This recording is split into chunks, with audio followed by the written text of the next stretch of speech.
And hello, and welcome to an impromptu Saturday night DRAMS. I figured, you know what, I was down here taking some photos, doing some bits, and why not? Why not go live for an hour or so? We'll see if anybody comes in and joins. Hope you are all keeping well out there. It's been a long old week here in London town, where the weather has been pretty shocking. It's winter, we get it, but nobody enjoys it. Nobody enjoys that sort of weather. But you know, we get through it. We get through it. I have been keeping myself very busy with work and the likes. However, you might have noticed the new series that is ongoing at the moment, which is the For Me or No For Me series. So I've been keeping busy with that and doing all manner of things for that. We have been getting through quite a few bottles, which I'm quite happy about, that I've just not had the chance to open for a long time. It's been like, I came down here today and I just looked behind the bar and I just thought, God, I've got that owned and that owned and that. I kind of thought to myself, how lucky am I that I've got all these just sitting there. So it's been a good wee challenge doing that. I don't normally do, I'm not calling them reviews. They are reviews, but they're for me. The reviews are a bit my taste, but I'm hopeful you're enjoying them. It's been a fun learning experience as well, because I've discovered some weird YouTube algorithm activity, which the Johnny Walker Black Label video went like, I don't get thousands of views, so it's strange for me to get like sustained traction. It's happened a few times, but it's been more topical stuff, like when I did the James Bond Macallan thing, and I did a bottle hunt around London.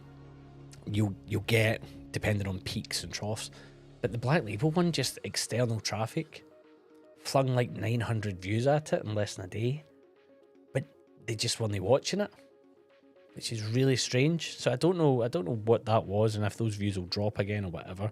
But as I said, fun learning experience, and that's why I do it. Evening, Frank. How you doing?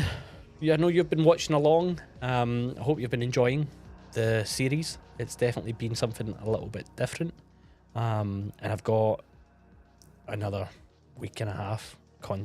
I managed to get ahead of myself and getting some stuff going. Evening, Derek. Thanks for joining again. I'm trying to make these regular at this time, but I've not promoted it today because up until about 5 minutes before I was going to do it, I didn't know whether to do it or not.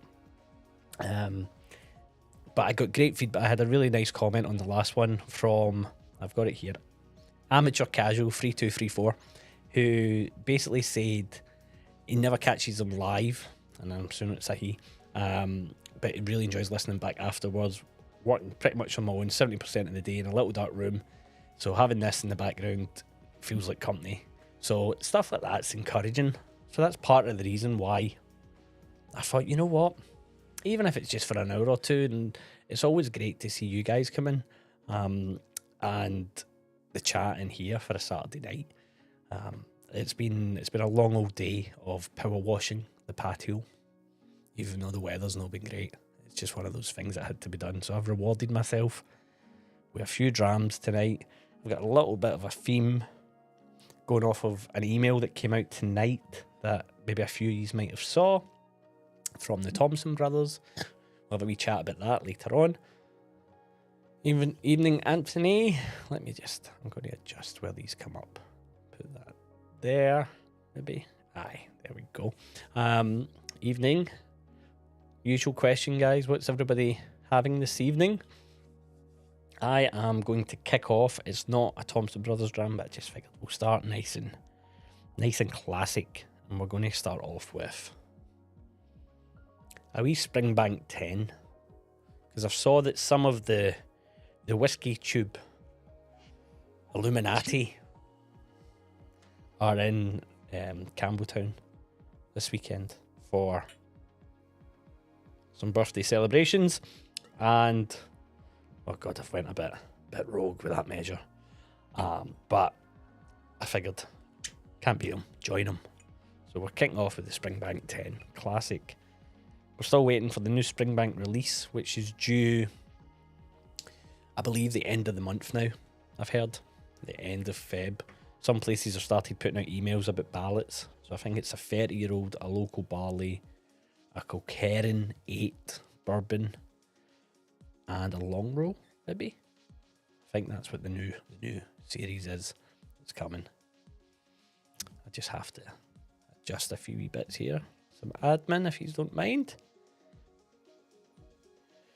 Peathead, a fun series indeed. Mostly by single cast nowadays.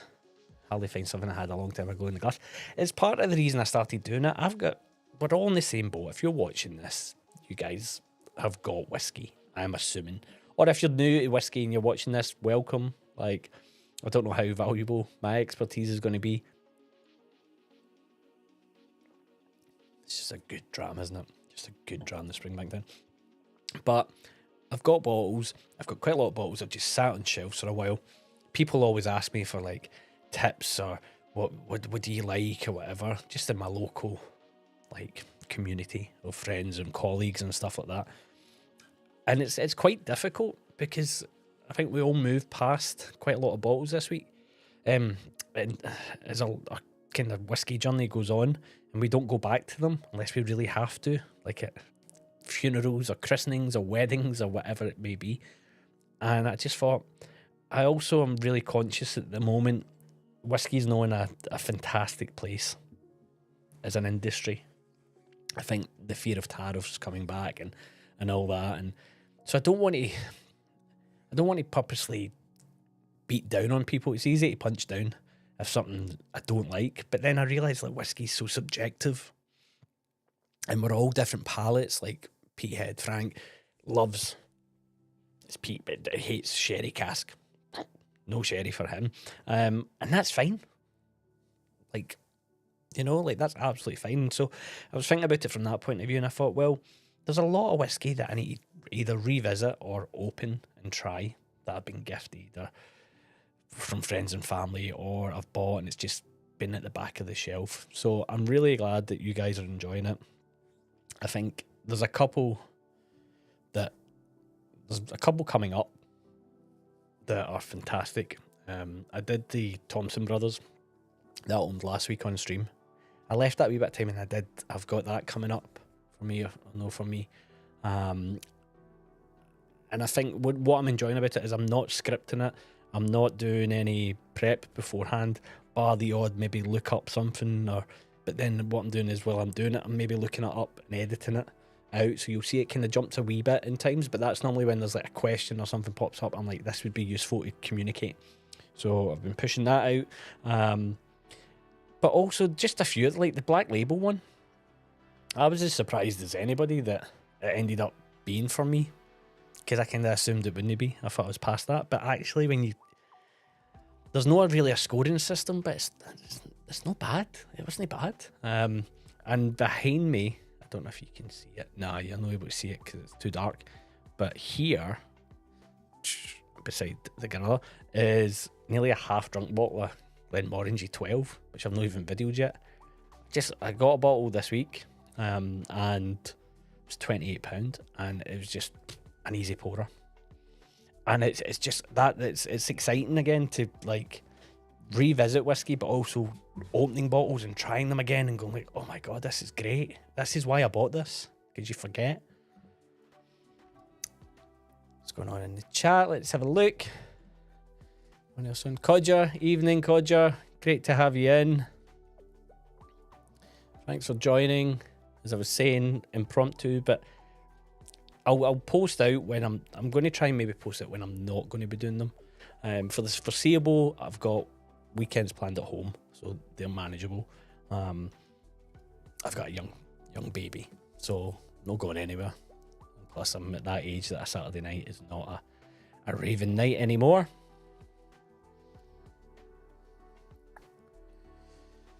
Pete He's got a Drammo, a Manic Mo, lovely, fantastic. Great start to the evening. Anthony's saying, seen Amazon selling Jameson Triple, usually a travel retailing for 24 quid. I've not tried that one, but I don't mind the Jameson ones, to be fair. I bought them maybe in COVID 2020, and I bought the range. I had the Crested, the double barrel. They were fine. They're fine for what they are. I like when they have the deals on the green spot. It's maybe like 36 quid. I'll buy that. But Jameson, I'll need to do Jameson in the videos and see what my opinion is in there, because I've not done that for a while.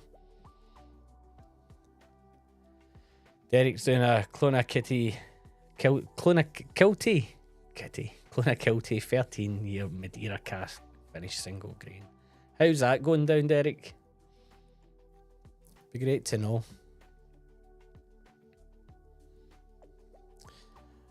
Frank saying no sherry or wine. Oh, let me lift this up.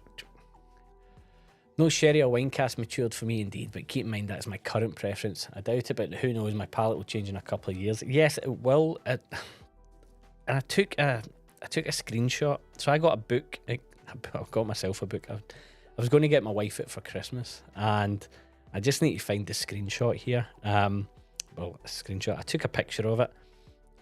It was called The Condiment Book, and it's by this. She's a TikToker, but she's got a degree in history and all that, and she's obsessed. She's French, Greek American, and she's obsessed with condiments, of all things. And I'm just trying to see where I took the picture. But basically, it breaks down how your palate changes over time. And I feel like I already knew it, but it was just nice to see the justification of it. I can't find it now, but she, basically you've got more taste receptors when you're younger. And so your flavours explode. And that's why when you're young, like something like a goat's cheese or a blue cheese or that is just too much for your palate. But as you get older, it gets easier. I think it's the same with whiskey. I think younger people really struggle with the intense flavour hit of whiskey. It's the alcohol level for sure, but it's not a sweet and easy, and you're seeing it in the spirit profiles of what's coming out to market, and that is very kind of sugar-led flavours. I had to do research for work a few years ago, and we were looking into barbecue and bourbon, and what you find is, and it's true, you can do this across all the things, the further north you go in the UK, funnily enough, the sweeter the palate. And it's really intriguing to see. Now, I took it as far as Glasgow, Edinburgh, because of population density, but I'm sure it's the same in Aberdeen. And you'll find Northern Ireland and stuff. Northern Ireland had Smirnoff Ice on draft 20 years ago. But all these... the Tennessee Honey, Jack Daniels, and your flavoured vodkas and all this kind of stuff. And now you're getting to see, I think this year we're going to see a lot of hard iced teas come out in the UK market, and a lot of rum, Captain Morgan's and stuff like that. The palate is a lot sweeter, but that's what younger people prefer. And we're almost doing a disservice trying to sell whiskey to that young, and by young I mean like 21 to 25, 30, maybe even at a push. Now I know people under 30 love whiskey, that's fine, but the other rarity versus the majority. And it was just fascinating to have that put to you, like in writing, saying no, that's why your palate changes. And I'm with you, like I think at the moment I'm a little bit peat blind. I'm not getting the intense hit of peat that I used to get. But yes, on a side note, I was out yesterday and got the chance to try the Octomore single cask, which is a bit of a bugbear because of the price of that at like over 400 quid. But it was fantastic. It was really good. I was like, bastard, that's actually great. It's everything great about Octomore without being overwhelming Octomore, if that makes sense. But it was still over 400 quid. And I don't know if anybody in the chat here is going to have anything like that at all. But just too much, too rich for my money. Codger, Annandale 4-year-old this evening. First fill bourbon, nice spice with a fruity finish. Not drinking, it's proof. great. Great for this time. This time of night, isn't it? Just easing into it. I think that's why I went for this Springbank, but God, I've bored myself too big a measure.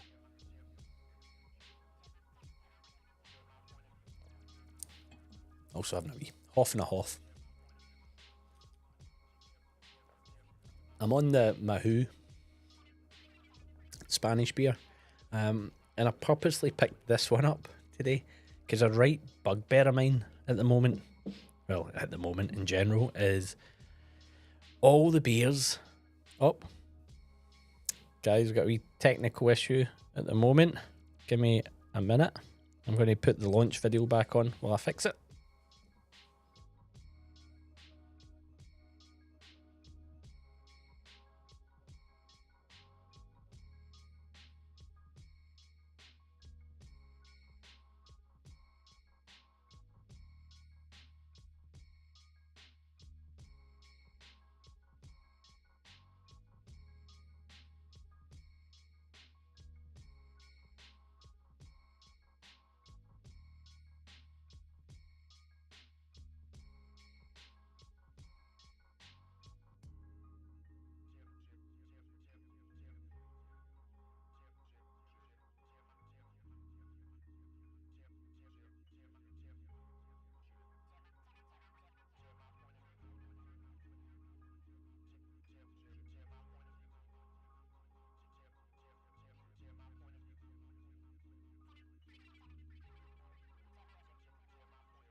There we go, back.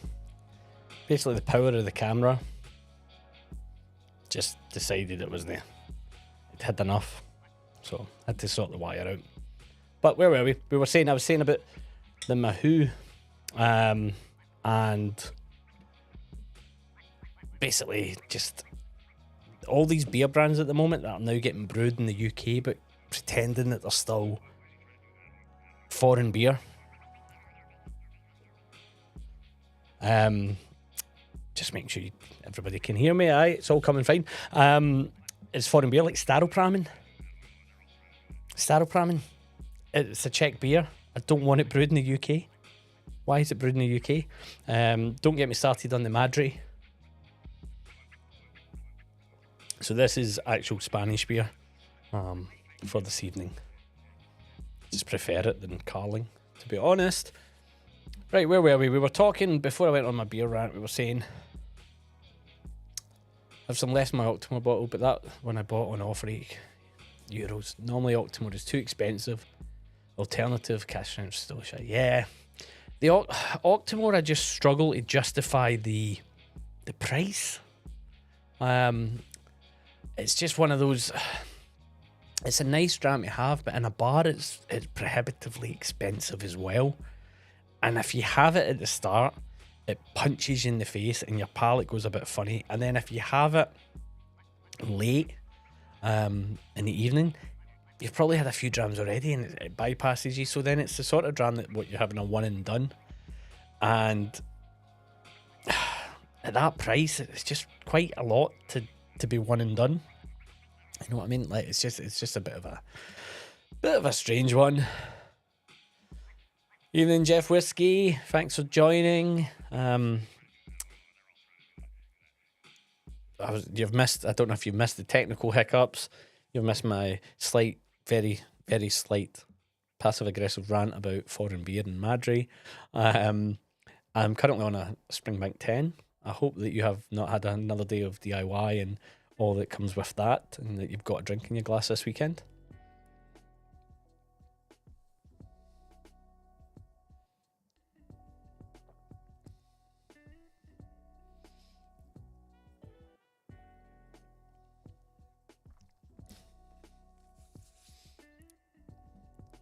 Octomore indeed is like licking the M25. Yes, exactly. It is. It's all that, but that new Octomore single cask was not. It was just it was. Yeah, I don't understand how they just. I've not seen anything about how they justify that pricing, but it was very good. It's mid. I don't know if it's sold out, if it's gone or whatever, but if I was that way inclined, like a massive peathead, pardon the pun, peathead, but I could see it. If I was a collector of Octomore stuff, then maybe, but no, I can't justify it at all. It's just a bit of it's a shame. It's a shame, that's what it is. I've got the Living Souls 18 Lecheg in the glass at the moment. Not as good as the standard core release. Feels a bit limp. I had the Living Souls releases at Glasgow Whisky Festival, and someone in the whisky industry said to me, you should go and try their stuff. It's really nice at the show. And so I went and tried it. And the first one I went for was the 40-year-old, because I thought that would be nice and soft on the palate. Someone had said it might be a similar parcel to what the Thompson Brothers put out for 1984, which I didn't try. So I was like, well, absolutely. 40-year-old whiskey from 84 is rare in itself. And it was just a bit wrong environment, probably, to have it. And then I think I tried that Lecheg, because I remember leaving that Living Soul stand and just, well, it was them, and they also have the turntable stuff, don't they?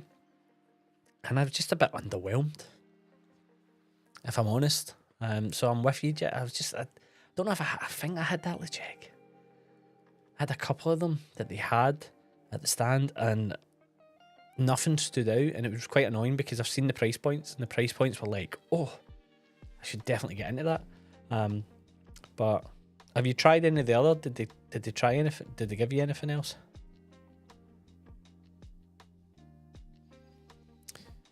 Frank's saying, John, I only tried the 19-year-old.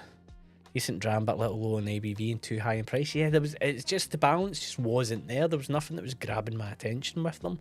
And I tried they did a Dingo collab. Was that Turntable that did the Dingo collab? And I was really excited to try it. And then when I saw it, it's just, I don't know if it was the right environment with the amount of alcohol and the amount of whiskey you're consuming and just the noise and the chat and everything going on, that I would like to try some of those again. Maybe take a bit of time with them and see. But initial impressions, first impressions, you only get them once, don't you? And it left me a little bit, oh, I'm not sure. Roger, this is my first Annandale and it's an eye for me. Fantastic. Is it the... Let me go. I'm going to go back up in the chat. The Annandale that you were having, you said... Where was it? Annandale 4-year-old first fill bourbon. So is it an official Annandale or is it a independent one? Because I think... Did I have an Annandale? Was it the whiskey barrel that did the Annandale? Or am I getting mixed up maybe? I'm not sure if I've had much of that.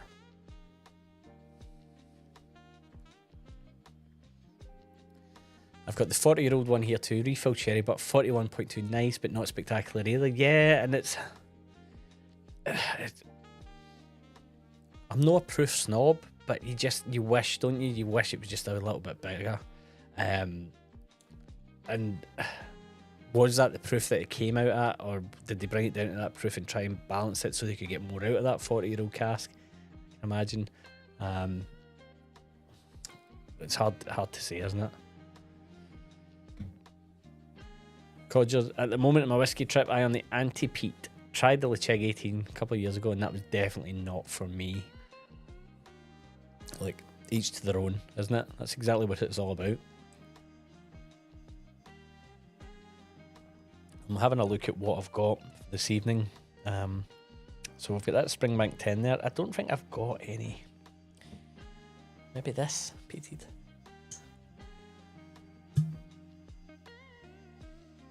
I don't think so. I don't think I've got any peat on the table this evening. So as I spoke about at the start, for people that have just joined, my bottle selection for this evening, what I'm going to be dramming, is based off of an email that came in today. Big news. Our distillery has a name. And that is from Simon and Phil Thompson, the Thompson Brothers. It is that... So obviously they're creating a new distillery up there in Dornoch. But, well, a big distillery. And they've got a new name for it. And... I don't know the area, so it's called, they're calling it Struie, Struie, S-T-R-U-I-E. I'm going to write it in the chat in case some people don't have that email. Have I spelled that right? No, I've not. It is Struie Distillery. Because, as they show, let me see if I can get this up on. I should really have been more prepped, but basically it's the hill that they can see when they look out, the distillery, and so that's what they're calling it, Struie. But does that mean, like, if they're putting stuff out, it's going to call it's I don't know. It's just, yeah. It's an odd one. Very glad there's a how to pronounce video. Yeah, no, exactly. For a lot of people, it'll be difficult. I take it for granted. I assume I say it. Assumption's the best. Just assume. Can't go wrong if you just assume you know how to say it. What's the thoughts? What's your initial thoughts on something like that? It makes sense in my mind. I just don't know, is that going to be what we are calling the liquid from there? Is it no longer Dornoch? You know, like Dornoch, I feel like has it has the punch. They've built that reputation on Dornoch and Struie, but then you need to assume, and I assume most of us that know Dornoch will know that transfer, but is Struie a strong name for them? Does it stand out? Does it feel prohibitive to non-Scots? Does it feel yeah, I'd love to know, and especially Jeff yourself, because that video you did about like branding and stuff as well was fantastic, so it'd be great to get your opinion on that. So yeah, so tonight's bottle selection. So on the wee, what it's called? Is that Lazy Susan? Is that still? Do we still call it Lazy Susans? I have. We're going to start with. Well, we're actually going to probably start here. We're going to go. Fantastic. Isn't it? It is what it is. 44.5%. Nice fruitiness, confectionery sugars into that. Then we're going to jump and we're going to go. I know that Jeff's into, I think Jeff's into this, and I know Vin's definitely as well. Canadian corn whiskey. It was bottled by them. And it just says on it, distilled in Canada, bottled in Scotland, aged over 8 years, 50%. And on the back, bottled Runabout, October 2023, filled, not available, and cast type 2 olive oil, so octaves. So we're going to go there. Then we're going to jump back. Well, maybe, you know what? No, we're going to, because that's 50%, we'll do that third.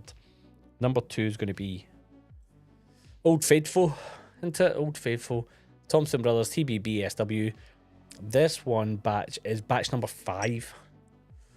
And I think I've still got another bottle that's maybe an older batch, but I'm delighted this is batch number 5 because this is probably the original parcel. Got that. And then my Secret Santa from 2023 Christmas from my whiskey group was a Highland Park Thompson Brothers, bottled in May 2022, refilled HHD. 15 years old, 57.1%, and that was bottled from Milroy's of Soho, RIP, because it's now called Free Greek Street for some reason. So we're on a bit of a Thompson's wheel once we finish the Springbank 10 this evening.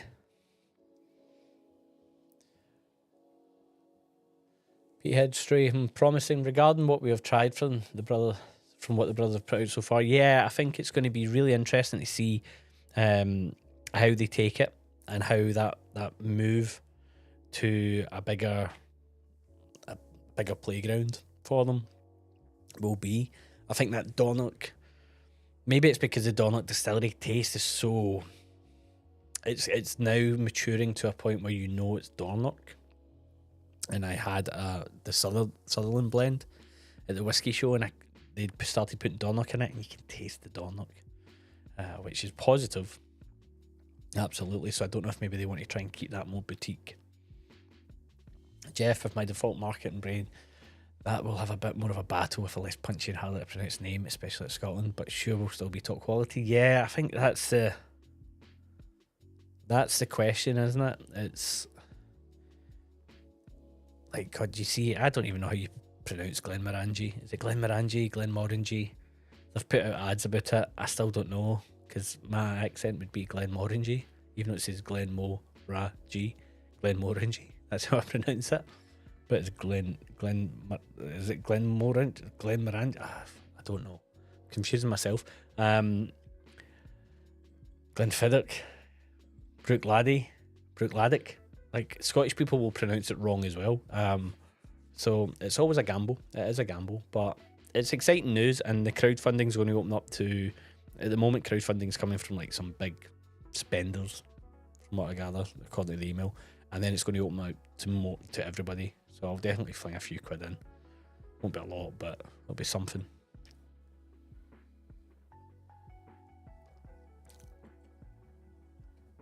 Yep, kind of a turntable. That's exactly it.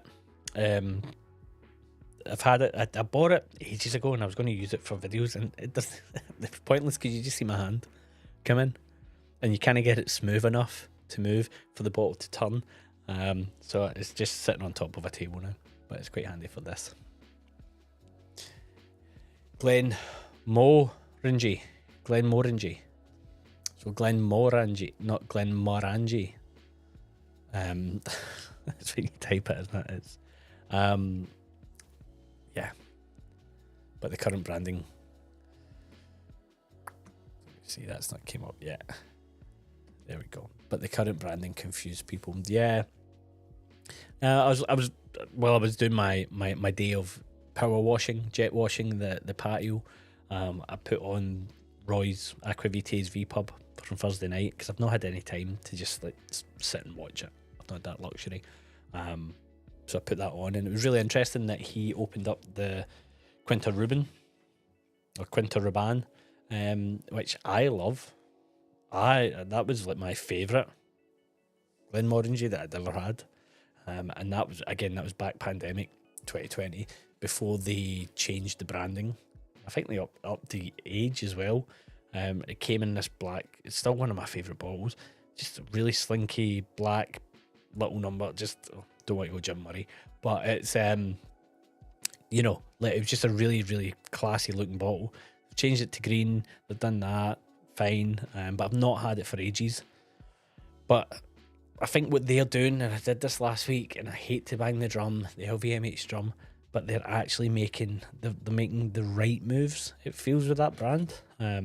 Ardbeg's had a bit of a rough ride, let's be honest. We know how we feel about that. And the pricing's been everywhere, and what they've been putting out's been everywhere, and the quality's been a bit hit and miss. I think they've maybe just went, actually, let's not touch this one. Let's kind of keep it laser focused and punt it, like punt bottles, sell bottles of the whiskey and be comfortable that the whiskey's good. And like, fair play to them. I know the Nectar d'Or and stuff like that, there's some of them that aren't great, so I tell them, like, there's some of them that are just not for me. But if there's a couple that are, like the 12 is going down like water. It's just it's alarming how easy it is to drink. But it was very orangey for me, like off the bat, which was strange. I don't know if it was subliminal with the marking. Jeff, I've wanted an electric Susan for B-roll. I have the same hand issue. Yes, exactly. It's so annoying. It's great having a fellow, like, whiskey, I hate using the term creator, but a fellow creator that struggles with stuff like this. The other thing I want is like an electric slider. I can't justify that at all either. It's such inconsequential, but it looks so good.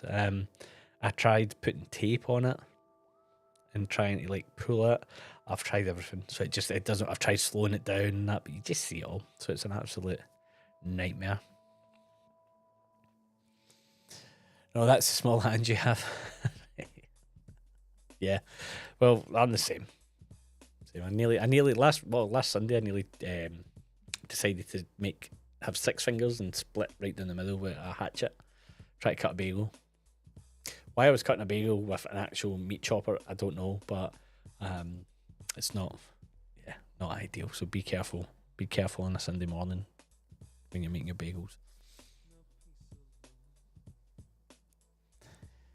There we go.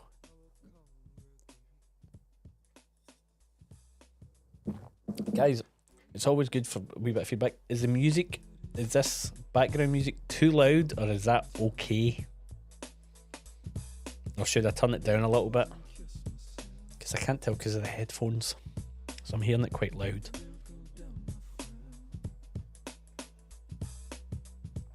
Right. Springbank 10 for everyone. Anyone watching, I recommend you get some. It's really nice. That will be coming in a for me or no for me video. Absolutely. It's going to be quite an easy review, but right, we're starting with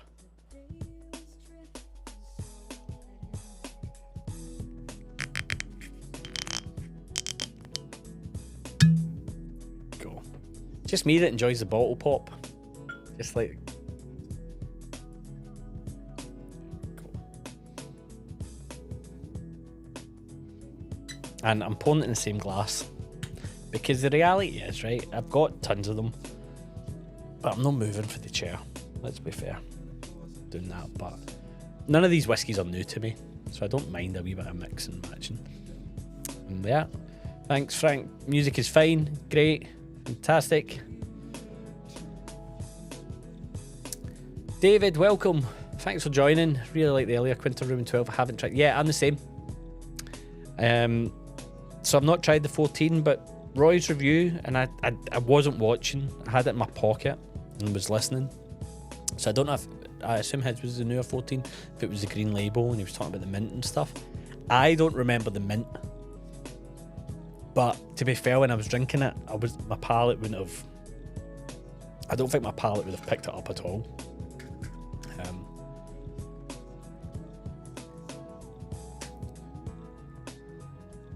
And we've got Codger. Love the Tesco branding on so many levels. You know what? We can all say, right? I think the liquid's fantastic. The liquid's fantastic. But right time, right place. When the pandemic hit, and I would say maybe I only started getting into whiskey 2020.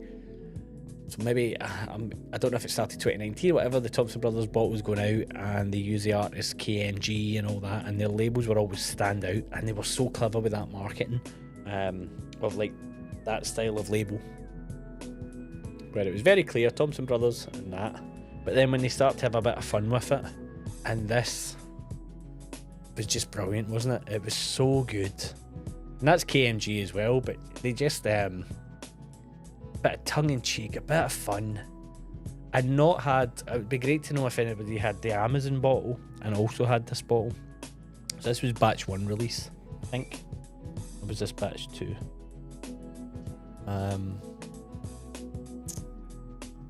Maybe this is, no, this is, I think this is still batch, it doesn't say anywhere on it, batch 2. No, this is still batch 1. I'd love to know the difference, if anybody had tried that. Right, let's see if this is still going to taste how it did. Every year I have a bet with a friend of mine, a Scottish friend of mine, who also works in London in the same industry as me, and unfortunately he supports the opposite team of me, and we bet on the league every year. And so for the last couple of years I've had to buy him a bottle, and the bottle I bought him for the first year we did the bet was the Lecheg Sinclair series in the red wine cask. Because to be fair, he wasn't hugely into his whiskey. He liked whiskey, he's Scottish, he's into his whiskey, but no really into his whiskey.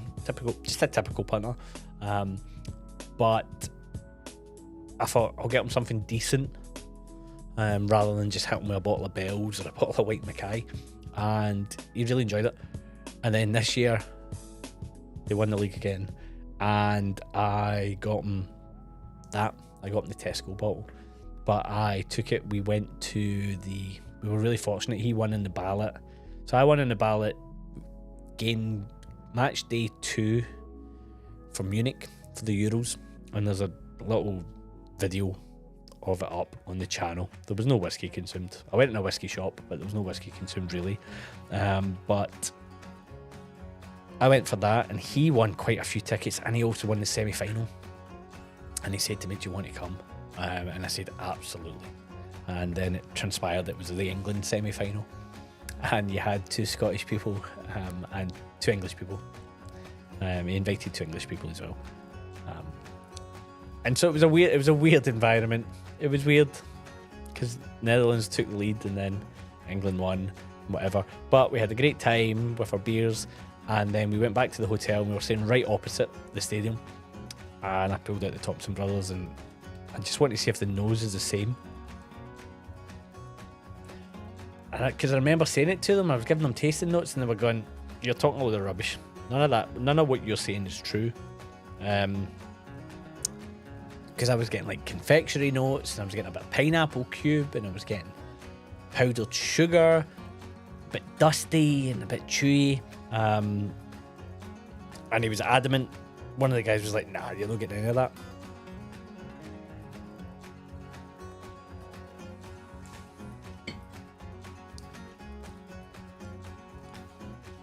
It's so waxy on the palate.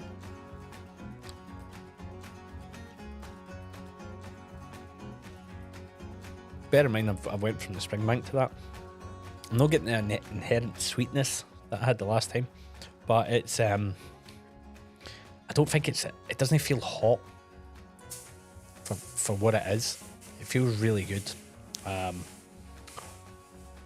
So I'm quite enjoying that. That's really nice.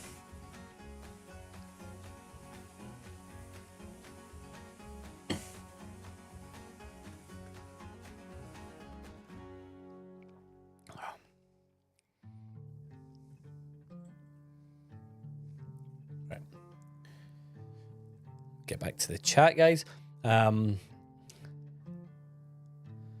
Amazon just not allowed to sell here in the Netherlands. Yeah, in some countries he's not. It's funny, isn't it? The UK, they're quite like that with you can get exclusive bottlings and stuff. What a few brands have done is they've punted out bottles that just don't shift. Travel retail bottles and stuff. I know Auchentoshan punted out their Sauvignon Blanc, like their ice wine bottle. You could get.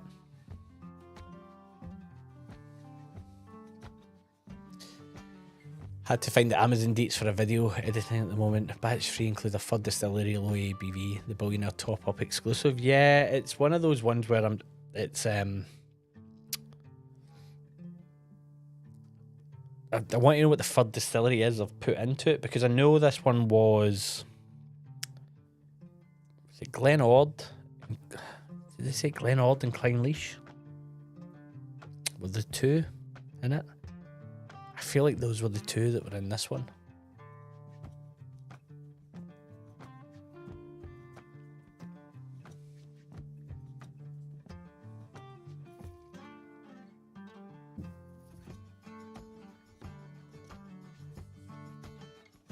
But it's fantastic for the money. Like when I did the tasting, I did a tasting with work colleagues and some partners that we work with and stuff, and I brought along a big selection. So it's a charity tasting, and they pay £100 a ticket. It goes direct to the charity through their actual donation site, rather than to me and then paying money in or anything like that. Keep it very clean. They go out and they do that, and they show me the receipt, and then the Whisky Exchange at Borough are kind enough, at London Bridge, are kind enough to donate the space downstairs for me, and then I bring my whiskey and I donate it to them, and we have an amazing tasting. And the tasting we did this year was, well, at the end of last year was, we started with, pretty sure the Thompson Brothers, we started with the Middleton, very rare, from last year, the 2024 bottle. We had the Thompson Brothers, we had Stag, we had, what else did we have? We had some heavy hitters, palate-wise. The Stag was the most potent and whatever, and it was quite intriguing. The whiskey drinkers that came really enjoyed the Thompson Brothers. The newbies did not enjoy it at all. They were not into it. It was too much. Just noticed a big chunk of hair sticking up. They just were not into it. It just didn't really hit the palate. It tasted a bit too spirity for them, whereas the whiskey drinkers were like, I'm really enjoying this. And on the night, the ones that the non-drinkers loved was the Middleton, which was 40%, really sweet. And I was joking. I was like, of course you would enjoy this, the most expensive one. And the Stag, which really shocked me because of the proof, but I did tell him to dial it down a little bit. So it is quite an interesting bottle. I think the dram face and review of it and the kind of community chat around it is, it's a drinker's whiskey. It's not phenomenal. For the money, it's great. And I think that's what it was about. It's putting something out there that people can enjoy. That's a little bit challenging, but not. It's challenging for maybe visitors to whiskey. For us, it's just a really lovely drinker. So long may it continue. You can't criticise them at all for it.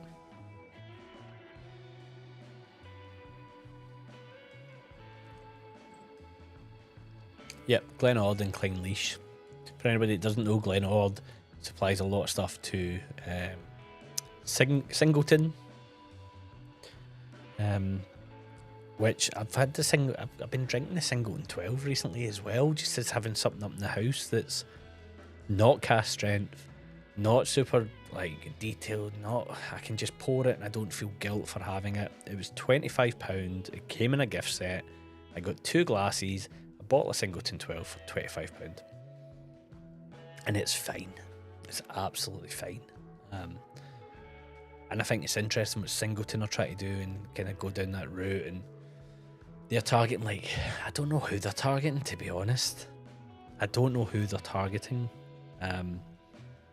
Because I see online, like they do like beautiful dinner parties and events and stuff like that. And I'm just looking at that, but these people don't buy it. I'm not buying it. And when they make these really conspicuous cocktails with it, no one does that at home. But look, who am I to say that whiskey was down in the earnings report for every market bar Eastern Europe? So they must know what they're doing. They must. David can get whiskey on Amazon here in Germany, but I choose not to buy, and that's absolutely fine. See, like for me, I will only buy. I'm not buying a Glenmorangie 12 out of a whiskey shop, to be honest, because a lot of them don't have it. I'll buy it at a supermarket. I went over to the supermarket tonight before this to get some beer, and it was £42. I'm not paying £42 for it. Amazon had it for 28, and I thought, I'll hit the button. And that's a direct supply thing. It's not affecting the supermarket. The supermarket's never getting that. Retailers aren't able to do it. That's fine. I prefer to buy from retailers, obviously. And it's where I get my best recommendations, and it's where I get to try amazing stuff and the relationship, and you want to keep these businesses going. And I think that's a very good point about where we buy. But sometimes the deals are just too good, and you kind of have to deal with the devil, and you just do it. You just buy it. That Singleton, that was from there. Talisker, I think the Distiller's Reserve was like 30 odd quid, and it was normally 70, 80 quid just before Christmas, so I bought that. The Green Spot, so it's a bit heart and head. You have to kind of qualify it, but when it's like £20-30, nearly like double the price you're saving, it was interesting because when I was in, I've got a video that I'm editing just now, somehow, I don't know how I'm going to pull it together, but I was in Seville at the start of mid-January, and I had a look on Amazon in Spain. I've never thought to look when I'm staying somewhere abroad to see what's available, and I was trying to see if there was any deals or anything that was like, oh, maybe something to try, because I had no whiskey with me. And even in the what I found on Amazon, I looked in the supermarkets and I found it. They market their whiskey very same companies as here. They market it very different, and they do not have any qualms about marketing it to mix. Like, boom, you can mix, and it's literally bottle of like what was it? It's not. I'm not talking like great whiskey. It's nothing like, no single malts of that, but it was like J&B, Dewar's 12, a couple other ones. Escape my memory. Coming packaged with Coke. Like, drink it with Coke. And I just thought, that's fair enough. Why are we not doing that? They want to appeal to younger markets. Why are they not packaging it with Coke? Because Jack Daniel gets it all. Well, you're letting them. So why not package it? Jack Daniels is expensive now, I've noticed. I've not bought a number 7 Jack Daniels in years, but it's no cheap. 20-25 quid. So you can't really use that price point argument anymore. Glenmorangie 12 in my local supermarket is €34. The 10 is 37. Have they tried limited? That's better price than what we get, to be honest, and that's because the taxation here now is getting a bit out of hand, and I'm not going to start my Scotch Whisky Association rant that I have every week.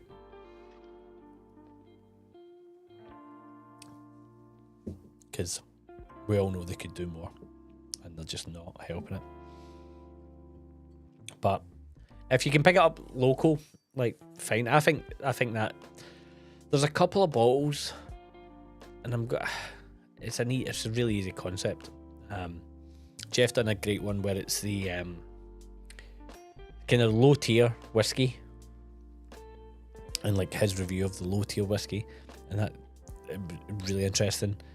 Supermarket malts in the UK is really interesting. So I do the best performing video I do every year, and it's so frustrating, is the easiest video for me to make.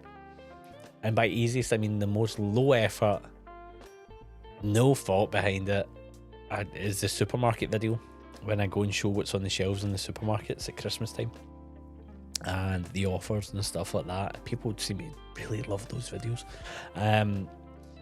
But your Glenfiddich, your Glenmorangies, Jura clears up all the time. Those bottles are just, I think some of them are underappreciated, some of them not so much, but the Glenfiddich 12 is fine, it's good. Like, anytime I've had it, I've never complained. It's not going to blow your mind, but I had it with ginger beer, and it was sensational. It was like this tropical bomb.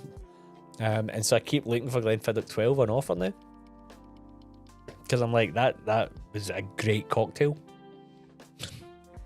Glenfiddich 12 and ginger beer. And so that you have these places, like, these bottles are available that we should be like embracing as drinkers and as ways of getting people in. That's the other way. Please rant. Time to run at the cabinet, pour myself another drama. I could rant all day. I was worried before I came on, and I've been doing an hour, and bar that technical hiccup at the start, I was like, I don't know if I've got anything to chat about. But sometimes it's nice to be in a company of fellow whiskey drinkers and chat away and enjoy a dram and just shoot the breeze. So obviously we spoke about Thompson Bros doing their new distillery, which is great. Really excited for that. We're seeing a bit of tightening of belts from places, people getting let go. We've seen the Brown Foreman, what they have done, when kind of the Ben Rake team in Glengossie, the coming together of those teams and people being let go. It's going to happen a little bit more and more. That's going to happen, and I was thinking about ones that I really enjoy. And I'm thinking, are they sustainable as well? So, like, I had a lot of thinking time today, power washing, like jet washing the patio. And as I was thinking about it, I was like, right, I really like Ardnamurchan, but I've got a shelf behind me, like down, you can't even see it on camera, it's down here. And I've got a lot of Ardnamurchan. I've got a lot. And they announced the release of the latest Madeira cask this week, and I thought to myself, am I going to buy it? And I kind of thought, I've got plenty of I've got loads of Ardnamurchan, I need to buy it. And I just wonder how much of that is happening, where I love what they do. Thompson Brothers, similar. I've not bought any Thompson Brothers in a while, because I've just got tons to get through. But then you feel bad because you're not supporting them, and then if you don't use them, you lose them, and all that kind of stuff. It's a really interesting space at the moment, and I think we're all trying to find our way, because we know the history of the whiskey lock. For me, I don't have the experience of having been through that before to understand the impact and what it'll mean from a drinking point of view, never mind a business point of view. I think we're seeing other distilleries are going to start to see that. I think the money grab element of it really, really, really upsets me. And I've just seen this come in, here that Ardbeg Bowmore cutting back in production. Yeah, it doesn't surprise me, because in the words of Jamie Vardy, chat shit, get banged. If you start treating The problem is if you treat people in such a way that the core people buying your product, right? It doesn't matter any product. Let's say it's this. Let's say it's this beer, and I'm buying 5 of these beers a week. Right? Let's say 5 a week, and then one day I'm buying them and it's a euro a beer. Let's say it's a euro. So €5 a beer, €5 a week I'm spending on this. And then you up the price to €2. So now I'm double. And there's another beer over here. Quite similar. Not the same, but quite similar. It's still €1. Okay, but then all the marketing, the association I have with this beer, you then start telling me this beer's not for me, this beer's for over here. This beer's for the people with purple skin. Right? It's purple people. This is for purple people who are just better than you. Purple people, better than you, and more money. I'm going to go to that, probably just get used to that other beer and do that, and that's fine. And I'll live with that, and I'll move on, and then I'll reminisce, but I won't have fond memories of it. And a lot of the whiskey big brands made that mistake. And that's going back to the Glenmorangie of like where they're laser focused on at the moment. I think you can quite easily say Ardbeg and Bowmore took the piss. Like Bowmore's just... When's the last time you bought an actual bottle of Bowmore and enjoyed it? Or they put something out that was interesting, that wasn't like during COVID, the travel retail Aston Martin collection. You know, it's just, it boggles the mind. What are they doing with that phenomenal distillery and that legacy? And then you get Ardbeg. And the Ardbeg one, I don't know. I put out a reel of it, taking the piss. You'll need to excuse my machine in the background's going a bit mental. Hang on.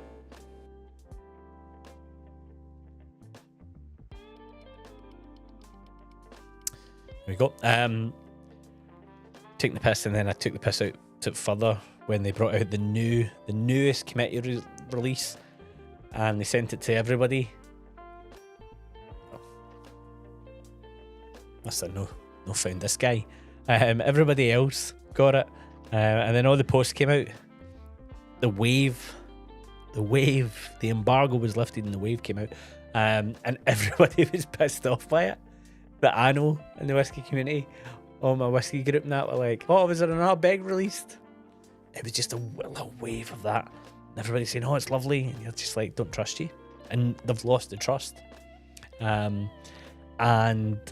it's a shame because like that, I love the Bizarre-BQ they put out. That was probably the most low key of those kind of releases that they put out, of those special releases. Great, but now they've built this Ardbeg hotel house for Fish Island, and it's so exorbitantly expensive. And you're just like, again, just it's not this. How can the same company get it so right and so wrong? So I don't know what's going on there. I really don't. Bowmore is a different story because I don't think there's a. I'm trying to think of the Bowmore brand, like sister brands in Scotland, that you've got Ardbeg and Glenmorangie, and yeah, it's such a strange one. Such a strange one. It's simple. You can spend your money once and you feel the money's not well spent anymore. You spend it somewhere else or it's something else. Yeah, exactly. But also sometimes you can spend your money and go, okay, I'm still not sure, but it's a really basic sales thing of people buy people, but people also love to have people listen to them. So like you scroll social media or whatever, or dating or anything like that, and it's like the one thing to do is just listen and then respond back to what a person is saying.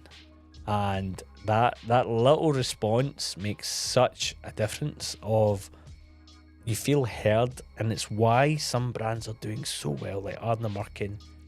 They do it. Adelphi, Ardnamurchan, they do it. Thompson Brothers, they do it to an extent. Like Glasgow, they're doing it at the moment. Like, if you are responding to what's being said, you gain loyalty. As long as you don't pull a fast one, and then you lose it even quicker than you gained it.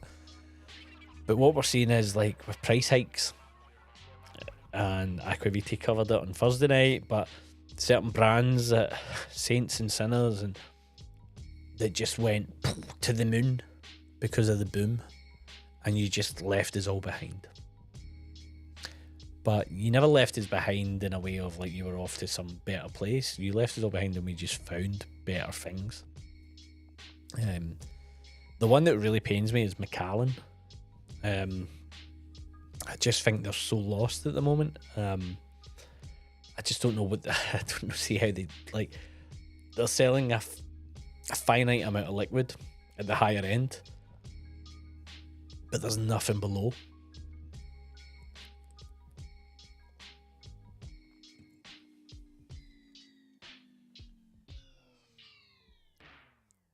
Davidson, exactly. Peter's comment about the money. And then we've got greetings from Inverness. Highland Hamish, welcome. Welcome. How you doing? Hope you're keeping well. Thanks for joining. You've missed a lot of random rants and spiel from me if you're joining now. Oh, right, so here we are on a Saturday. And you're seeing some familiar faces, obviously. David, the last Bowmore I bought was a 10-year-old Tempest, a lovely Bowmore. The last one I bought, funnily enough, David, was from Amazon. And it was some mad offer. That was like a pricing error. And I bought it. It was nice. It was really nice. But I've not bought one since. Not bought one since.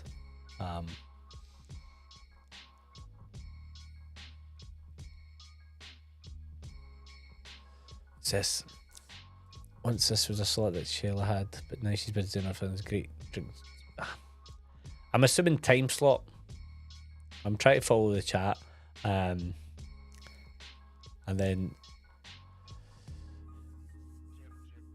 it knows Derek as well. Hi man, I'll be in touch with you after Six Nation tasting in the malt room, maybe. Fantastic. Glad everybody knows everyone. That's fantastic. I am now moving on to the third dram, which, as we were saying, Old Faithful here. How great. Like, and I'm just talking about Macallan. Serendipity. How can you just... I get it. I get it. You show me the money. You go in. Go all bold on it. You make mistakes. Edrington make mistakes. It's great when Edrington make mistakes for us. But I was up in Speyside in the summer last year and really considered going to Macallan, but then it was like you can't just drive up, you have to book a time slot. Then I have my daughter, who at the time would have been maybe 13 months, and I'm like, I don't want to take her into somewhere, and then my wife, who can't drink if she's driving, and we're doing this and doing that, and it just became an effort. I was like, we'll go elsewhere, and that was fine. But it's always been on my list because of that distillery. It's a phenomenal achievement, what they built and how it looks and the premiumness of it and whatever. But it was interesting. My dad told me he had friends who were invited up, special tasting, and they had people from, I think, Simple Minds were there, and you could get this fancy bottle, and then he showed me the bottle they got. It's just one of these non-age statement, churned out, here's your fancy bottle, you pay a lot of money for it, and then you move on. And it's so disappointing because when you have the liquid, when you have the Macallan output, and you've got the Signatory 100 that's came out, and you've got this, and I've got a Signatory Vintage over there, and it's fantastic. I've had SMW. It's amazing. But you've lost the core buyer. And what is it now? Is it just for people that want to pretend they're in like Suits or Succession or like any of these Hollywood style, like it's like, oh, give me a Macallan 25, The Rocks, like all this kind of stuff. So it's really it's just, that's why it's quite sad. And then weirdly, so the weirdest thing which happened, which kind of all clicked into place a few years ago. I say a few years ago, I was going for a job, and it was working with Macallan, like on the Macallan account, and it all clicked into place. And I realised that when I'm from the East End of Glasgow, I won a scholarship at high school for uni, and it was for people, underprivileged people from the East, from Glasgow in Scotland, going to uni and to help support them. And it was from the Robinson's Trust. And the Robinson's Trust, fine, it was 3 sisters and they put money in, blah, blah, blah, blah, blah, and the money topped up. And I'm like, yeah, whatever. That's Edrington. That's where the money comes from. Edrington paid for me to go to uni, which is the weirdest thing to then, years later, guy, no interest in whiskey, blah, blah, blah, all the way through to realise that. So I have a soft spot for them and Highland Park and because of that. And it's just frustrating. It's really frustrating. But it is what it is. What can you do? What can you do? Like, we can bemoan and shout it.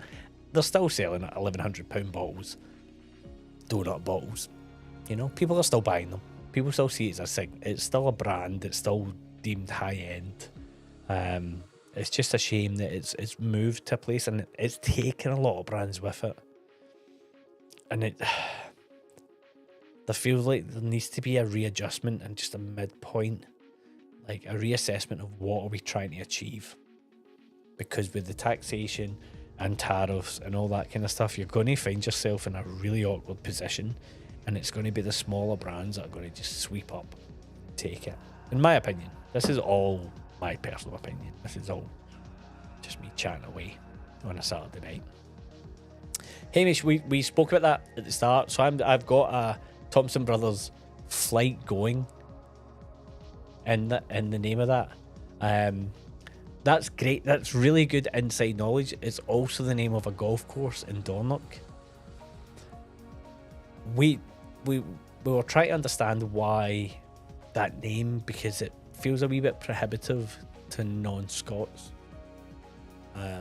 But the Struy, if it rolls off the tongue, fine.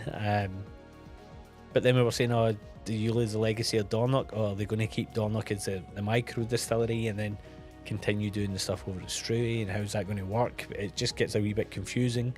A little bit like Arran. You've got Lag and you've got Arran, but then Arran's called some, off the top of my head, I can't remember what the Arran distillery's called. But are they going to just brand the name? There's loads of details to it, but very exciting. Really, like, cannot wait for what those guys are doing. Really hoping this year to get up to Dornoch Castle Hotel. Never been.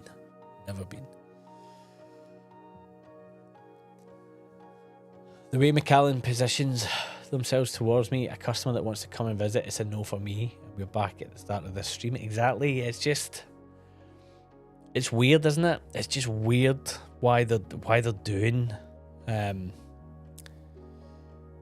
just why they're doing what they're doing.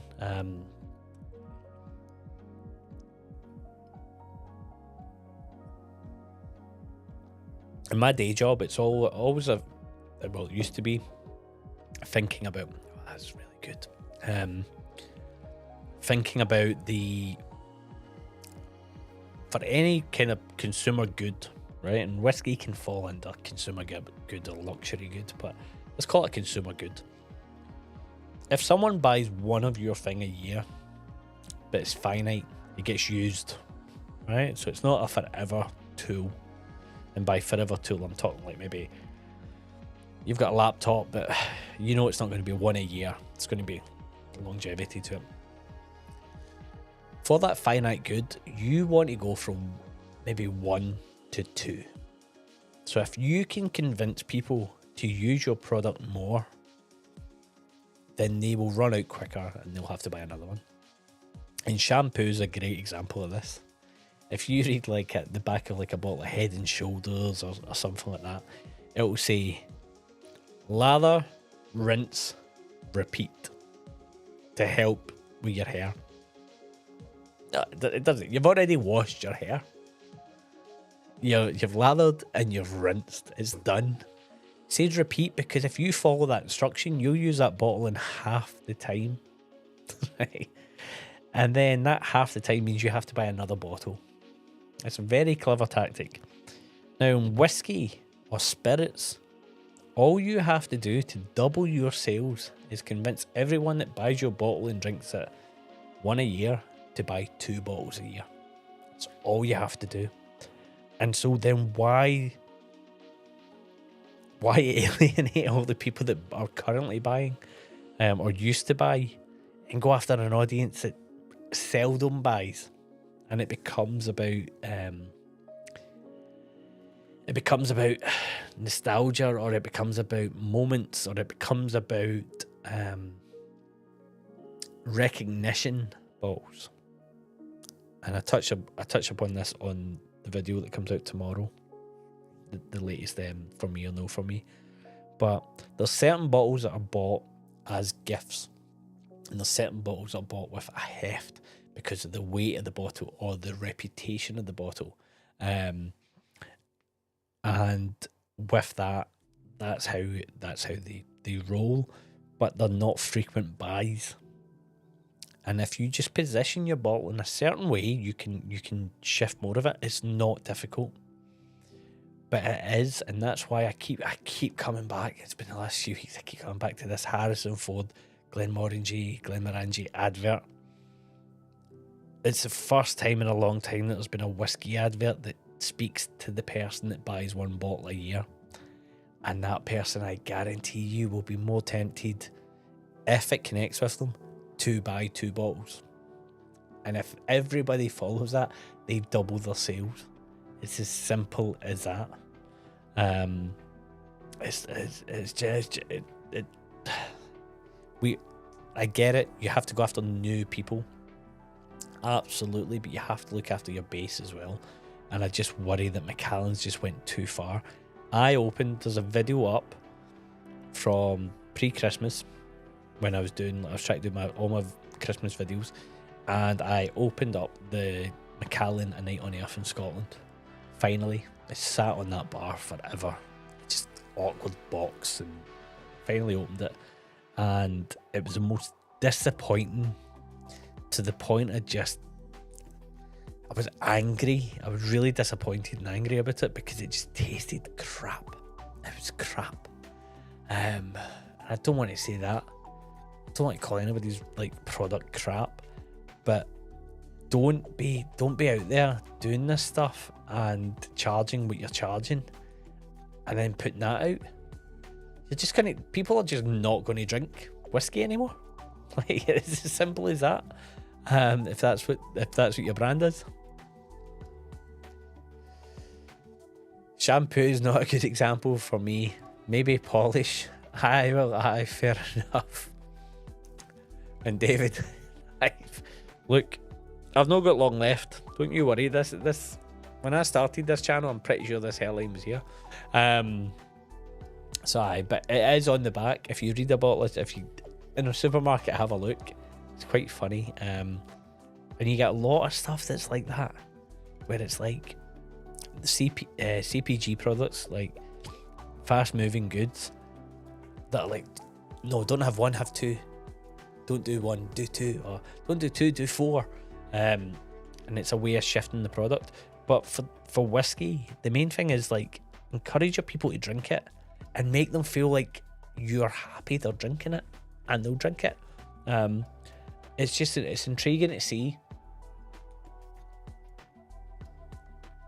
Cocktails are an important space in this, because I spoke about this last week with the bourbon example. Old fashions in America, you go to the distilleries, you go to the experiences, it's all about the old fashioned. Is it a good old fashioned they make or not? Because an old fashioned's a really easy cocktail to make at home as well. That's not a coincidence. That's very considered, and they know it. And then I see some of the whiskey cocktails coming out, and I'm just like, I can't, like, I don't have those ingredients. I have a bar.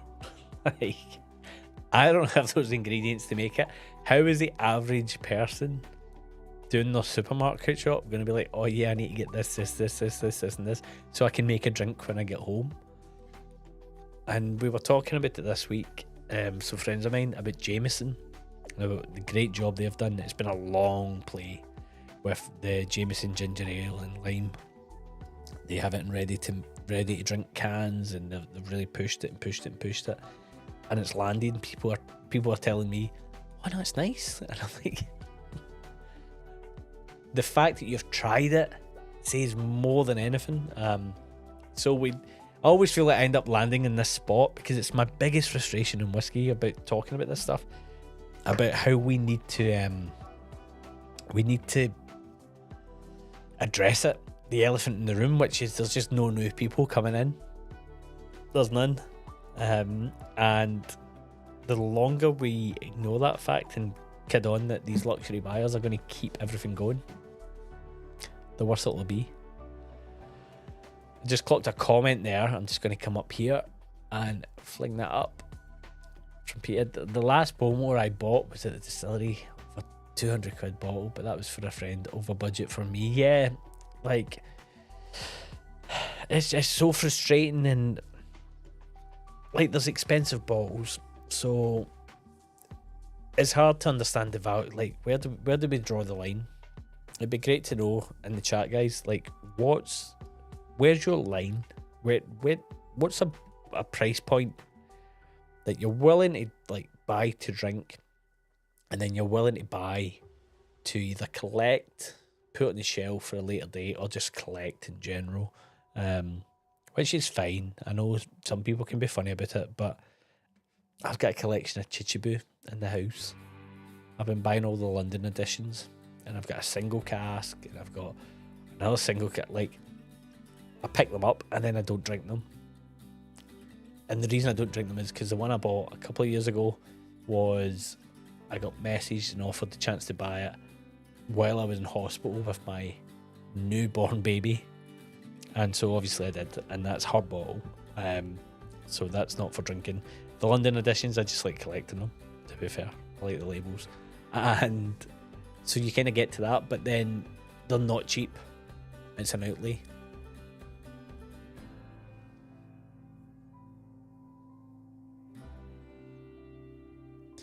Evening, Craig. Thanks for joining. Good to have you. Hope you're keeping well.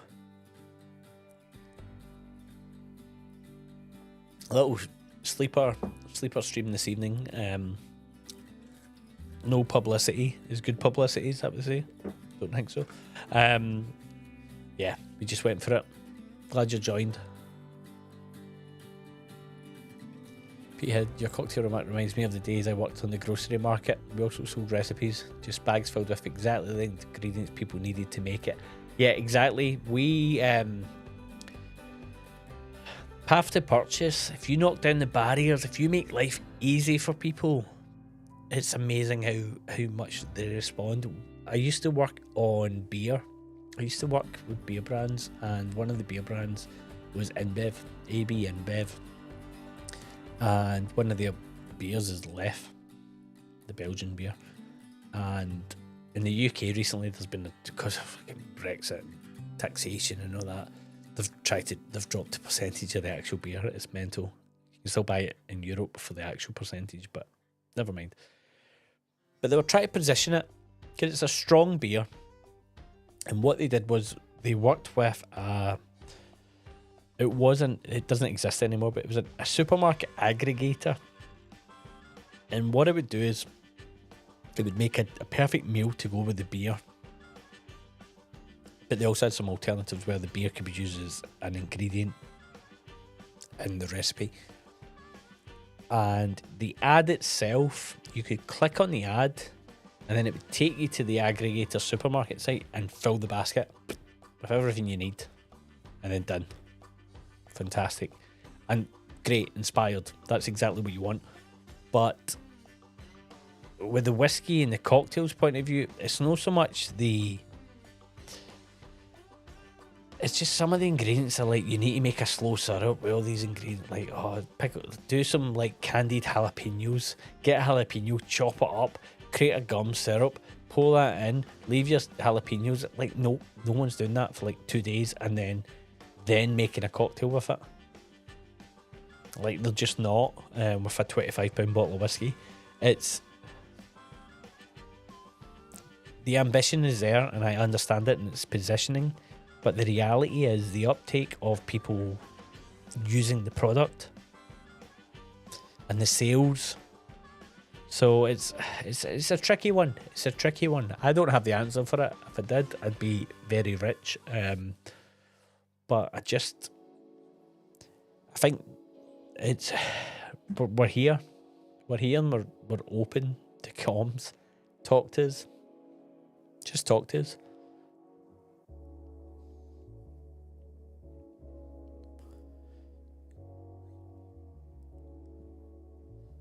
Oh no, man flu. I had that from the 22nd of December until I think about the 2nd or 3rd of January, and it was brutal. So Craig, all my sympathies to you. You having a hot toddy, or is it just past that point? Can't even fathom it.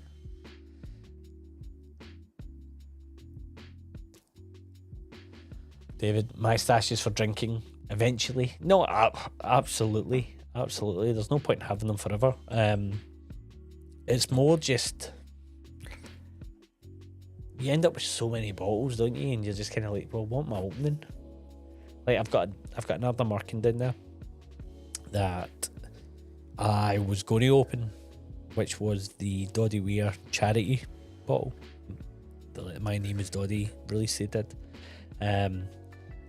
But I bought it because a friend of the family sadly had motor neuron disease, and so then I was going to open it for a charity tasting, and I was told, don't, we'll just donate money, don't open the bottle yet. I was like, okay. And then in my whiskey club I said, look guys, I want to raise some money, I'll send you out DRAMS of this for like £5 a dram. And we went, nope, don't, just here's the money. Fantastic. We raised a lot of money, and then sadly, just a few weeks ago, that friend passed away, and I still have that bottle. So now I'm kind of thinking, like, what can I do with that bottle that'll like amplify what we could do? And the money we were raising was all going towards the Scottish motor neuron charity. I don't have the full details off the top of my head. My brother was dealing with that, but it definitely helped our friend, his friend, in his last days. Got really dark there, not dark, deep. But my point being is that bottle's still there, and we all have bottles that are just kept for sentimental reasons or whatever, and so I don't feel comfortable opening that bottle unless I know it's going to deliver something more than the whiskey can deliver. So I've got that, but then I've got some sentimental bottles that I just don't want to open because I'm like, that was the best whiskey I've ever had. My Daft Mill PX cask, single cask, I adored that whiskey, and I've got another bottle of it, and I just can't. When do I open it? Like, when? And I know if tomorrow never comes, then you can have it whenever, but maybe like 15, 20 years time. Like, I don't know. They'll all get drank eventually, exactly, but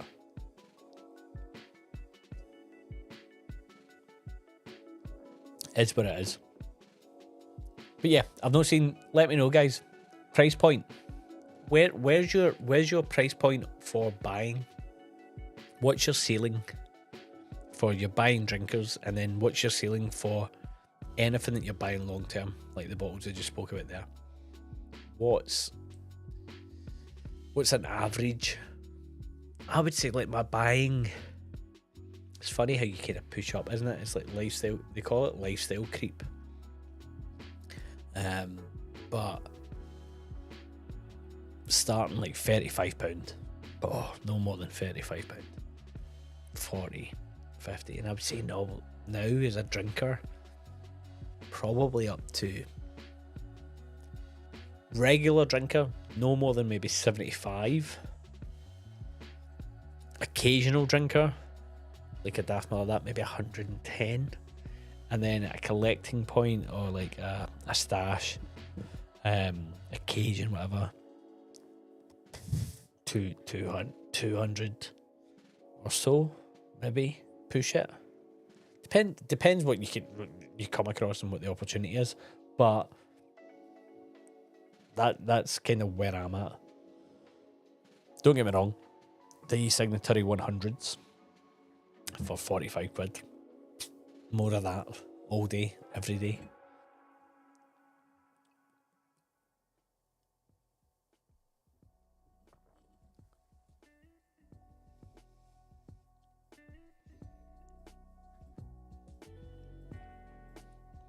I didn't really give an in-depth review of that, but I don't feel like I need to. I think it's one of those bottles now where if you know, you know. It's just a great drinker, isn't it? We're now going to go, if you just joined or if you joined earlier, we're going to Canada. Our cousins across the sea. Bit mental over there.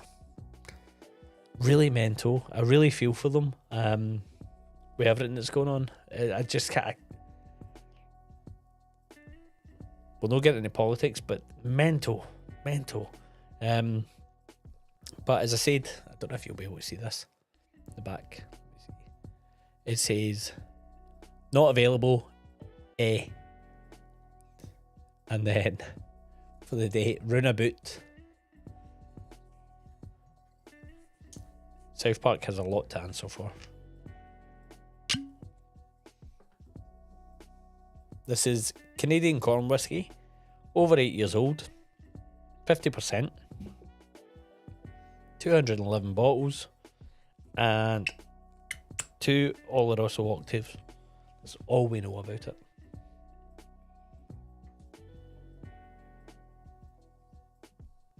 I'm seeing the chat moving. Frank's saying, my limit, max 2 digits with a sin once a year. Yeah, exactly. Hamish, love the Signatory cash strength. Yeah, those like,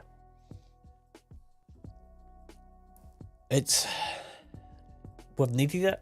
I feel like Signatory have almost tossed a line out and been like, here guys, here's a wee bit of a freebie for yous. Obviously it's not free, but it's been so punishing on the wallet as times went on. That latest video I put out, the For Me or No For Me, the double black, 37 quid, and I was like, oh, I'd just get a Kalila 12 for that. Not anymore. Just how much inflation and stuff's kind of hit. So those Signatory bottles are just, I get that some people are kind of the noses out of joint, but you can't be like that. Craig, gone are the days when I would buy a bottle because the distillery emailed to say there was only 200 bottles for £99. Anything over 50 would have to tick the boxes. Yeah, exactly. The frenzy and the FOMO is gone because I think now you kind of know that the bottles are still going to be there as well. Nobody's speculating. Like, no one's been speculative on the whiskey market to an extent that they used to be. So you can get the bottles that you want to drink, finally.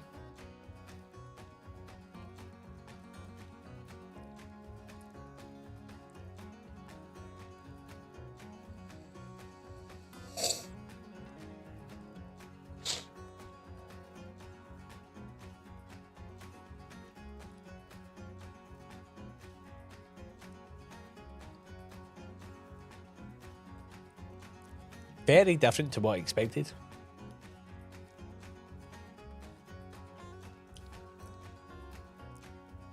sweetness coming through now, and that. Not big on my Canadian whiskey, never mind my Canadian corn whiskey. Finally in Oloroso casks. On the palate now, bear in mind, I've had DRAMS beforehand. Cola bottles, like genuinely like penny cola bottle sweets.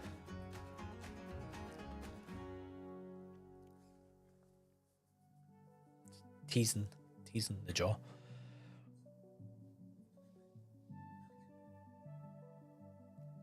David spending between 50 and 80. Yeah, exactly. That I think that's for most of us. We're there.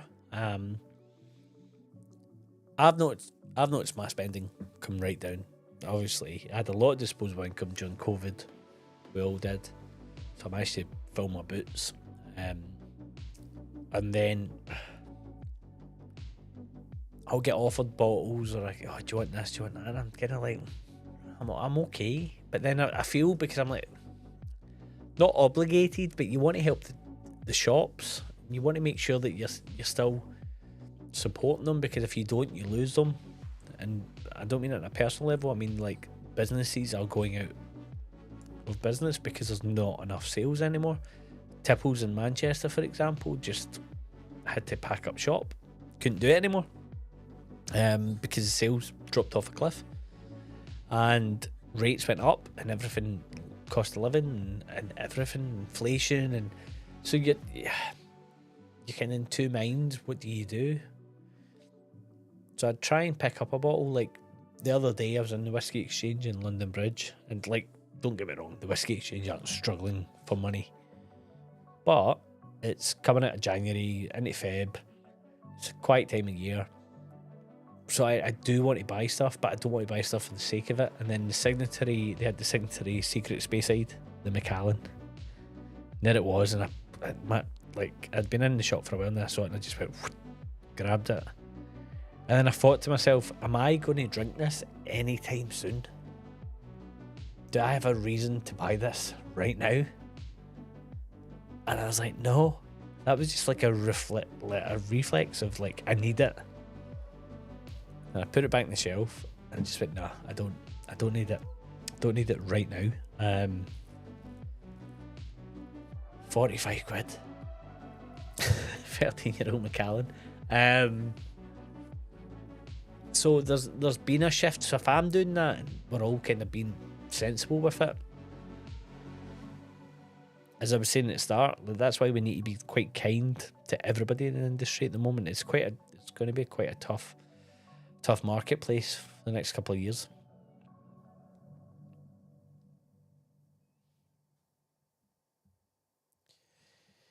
Indie Fest. Oh, I'm so tempted. I'm so tempted. Last year, I'm pretty sure it was this exact time last year, I was in Kentucky. And then I went travelling. I went loads of places last year for whiskey, and I did loads of stuff. And this year I'm like, oh, we need a year of like a fallow year. But then I saw that come up, and I'm like, oh. And then not the Glasgow Whisky Festival, but the national one they have in Glasgow got cancelled because of the storm. And then they've announced that they're going to have it in April at the SCCC, and then I'm like, oh, maybe I go to that as well. That indie festival will be fantastic. Jeff was here earlier. I think he might have nodded off. Not seen him in the chat for a while, but there's quite a lot of people going to it, and it's indies, man. It's going to just be unbelievable pours, and it's going to be such an enthusiast audience. I don't think you're going to have many pissheads. I mean that in the nicest possible way. I think whiskey shows sometimes attract people that want to try and consume all the whiskey, and that's their goal. I must get maximum value out of my ticket, therefore I need to have all the whiskey, and then they fall into tables and stuff. So that'll be fantastic.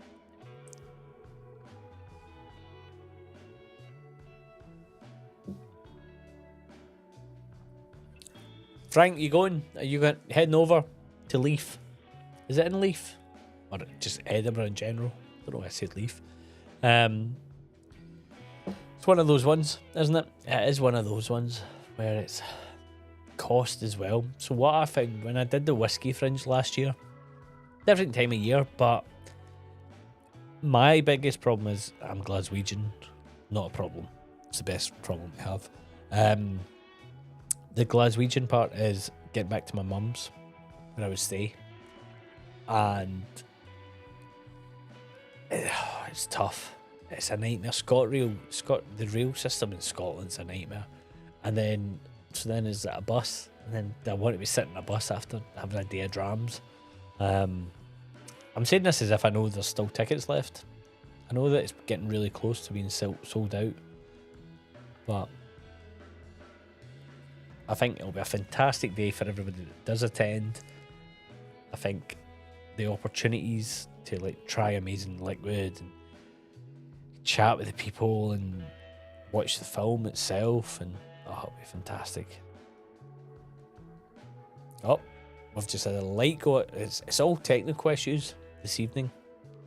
This is what happens for the impromptu live streams. I normally buy from my bricks and mortar shops anyway. I love the experience, trying DRAMS, having a chat. It makes buying fun. Exactly, David. You've got to support your local. You've got to go in. You've got to chat. You get to try amazing things. When you go in, like, I'm fortunate. I've got a really good relationship with my local shop. It's not my local shop. It's the closest shop to me, but it just happens to be in the fucking centre of London. But I know the guys in there, and I think you get what you give. Go in, be a nice person, give them a bit of like appreciation, and by that I just mean like talk to them, just chat to people. People are like, oh, how'd you get these bottles, or would you get that, or would you get that? It's not about that. And don't go in with an agenda.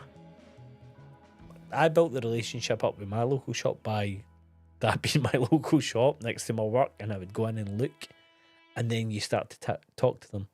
Then you start to get to know them. It's all natural, but at the same time, like I took them in selection boxes at Christmas because it's Christmas, and who's giving them a selection box in a whiskey shop? It's nice to be nice. Everybody's got a job to do. And I always laugh. I always go in on Springbank week. Well, I used like back in the day, the phone's just constantly just vibrating, just going.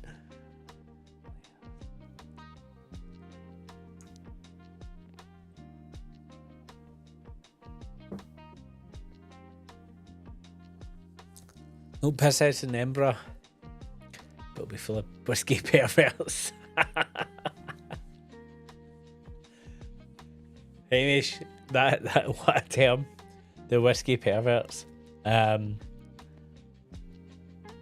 Brilliant. No, exactly, and that's exactly why that festival will be fantastic, and I hope every success, and I would love to get to it. I just need to check the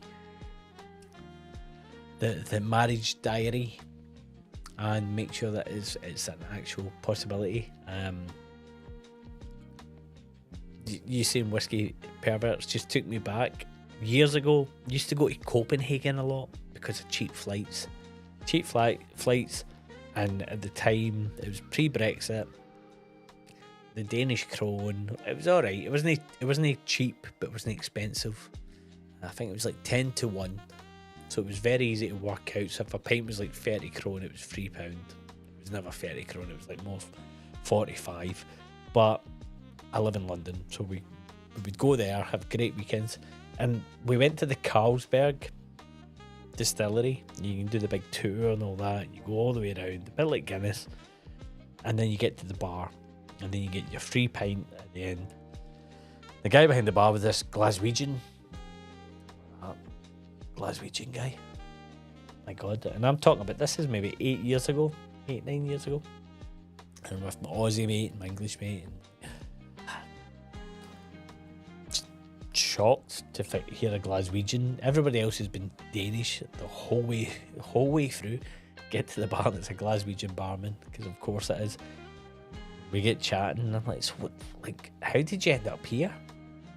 And he just said 2 words: sexual refugee. And I looked at him and I was like, what do you mean sexual refugee? And he went, I came over here, I saw the women, and I never left. And it always stuck with me, sexual refugee. And that whiskey pervert term is the first time I've heard somebody say something that was in the same bracket. So Hamish, I applaud you. I applaud you. I need to be careful. Honestly, that's twice now. I've broached Jim Murray territory. Please don't come after me. Please don't come after me. Frank, it's in Leaf indeed. I'll arrive on Saturday morning, leaving Sunday again, so not much time around to meet up. We'll try though. Man on a mission, in, out, do what you need to do. But it's also Edinburgh. It's fucking expensive.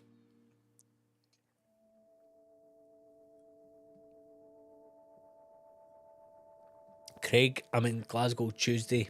Good Spirits first stop. Absolutely. Good Spirits. What's the name of the one? There's a great shop. Oh, I'm going to Google this on my phone, if you don't mind. Apologies, guys. I don't like put my head down on this, but it is, I'm going to go on maps.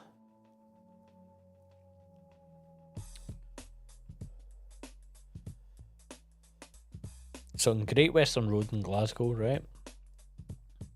You're probably screaming it out as I'm doing this.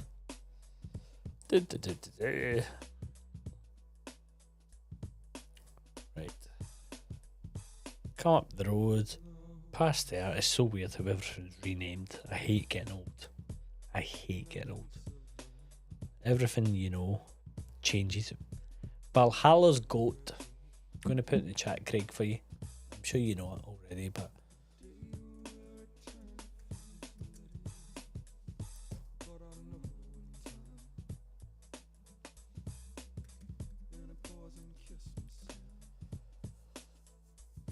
oh yeah, Roddy and Good Spirits the legend. Yeah, he is. And so is Peter Rosenthal, who looks after the wine and stuff. And I've known Peter for years. Went to my first distillery visit with Peter. It's a great spot. Absolute great spot. Great people. There's so many people in the industry. Well, not industry as such, but in the whiskey world and all that have came through there. Like you've got Graham at Ardna working. It worked there as well. It's just a fantastic shop. But Valhalla's Goat and Great Western Road as well. I'm giving that a shout out because I've been in there a couple of times, and every time I'm not local there anymore at all. Years ago I lived in Great Western Road, but not in a position to buy whiskey, and the customer service was fantastic. Really, really nice. And they gave me, I've got the glass up on the shelf behind me, just gave me this lovely Brute Laddie glass one day and was looking at whiskey. Have you got this? No. Have you got that? Aye, we got that. Leaving. Oh, do you want this glass? I'm like, brilliant. Brilliant.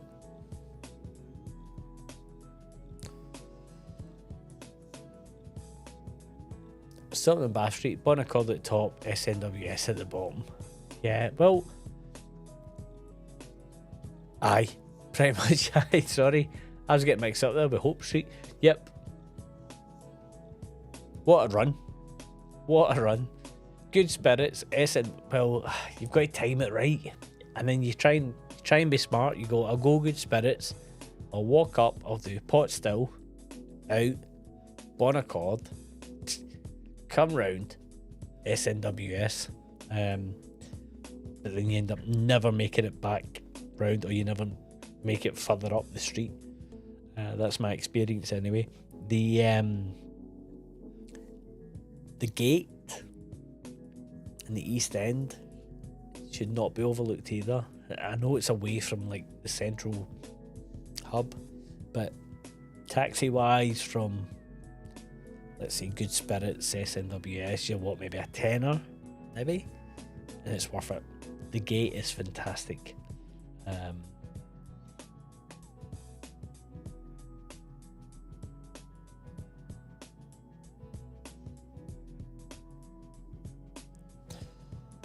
No, of course, mate. Like, I just think, like, don't get me wrong. You might not stumble in and find like some dusty rare bottle by any means, but I just found that when I went in, they have quite a lot of stock and a lot of North Star and stuff like that. But I think a lot of people will go to Good Spirits Company, and then there's a wee triangle, and you've got Good Spirits, you've got the whiskey shop, and then the other one is the cigar shop. And it's lovely shop, but you're not going to get anything. Just going to quickly maps it. I just think sometimes it's nice to like venture out, see what you can find. It's on St Vincent Street.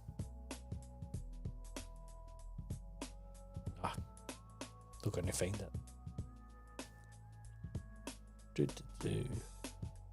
Stereo's there, so it's up 1, 2, 3, and it's there. Robert Graham. So you get Robert Graham, you've got Good Spirits Company, you get the whiskey shop, and that's pretty much where people think the whiskey in Glasgow kind of ends. But Valhalla's got Great Western Road, so from city centre, it's funny because Glasgow's so small, you could walk it, but really jump a cab, £8 to £10, you can get an underground right to Kelvin Bridge, and it's right there, out of there. Just really great selection, lovely staff, couple of good pubs round about it. Can't go wrong.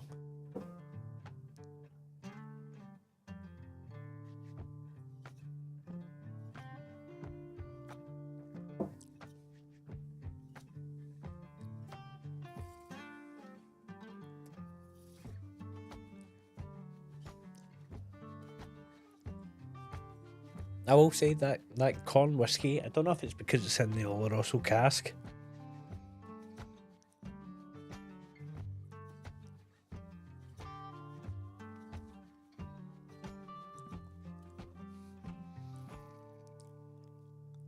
It's like a meteor. How can I put this? It's like a meteor, like lower tier 40% whiskey, but with a higher proof. There's not a huge amount going on. It's quite sweet, sherry, chewy, but like there's not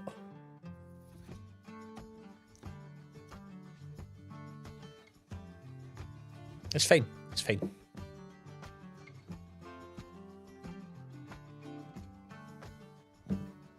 Robert Graham, I've been a few times, never felt at home in there, if that makes sense. Yeah, no, I understand that. I